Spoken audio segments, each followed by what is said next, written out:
नमस्कार. आपल्या सगळ्यांनाच माहिती आहे की आज प्रत्येकाच्या घरी ही वाहनं झाली आहेत. टू व्हीलर म्हणा, फोर व्हीलर, बरोबर.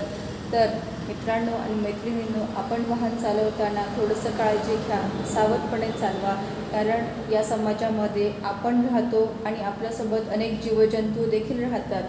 म्हणून गाडी चालवताना एखादं जनावर जर मध्ये येत असेल, रस्ता क्रॉस करत असेल, तर त्याला आरामात जाऊ द्या आणि मगच आपण पुढे चला. आणि इन केस जर एखाद्या जनावराचा ऑलरेडी ॲक्सिडेंट झाला, आपल्याला ते दिसले, तर तिथून पळ नाही काढायचा. त्या जनावराला हॉस्पिटलमध्ये न्यायचं आहे आणि जिथे गोशाळा असेल किंवा त्या प्राण्याची सोय होईल या ठिकाणी पोहोचून मगच आपण आपल्या घरी जायचं आहे. कारण त्या जीवाला देखील या समाजामध्ये जगण्याचा पूर्ण अधिकार आहे.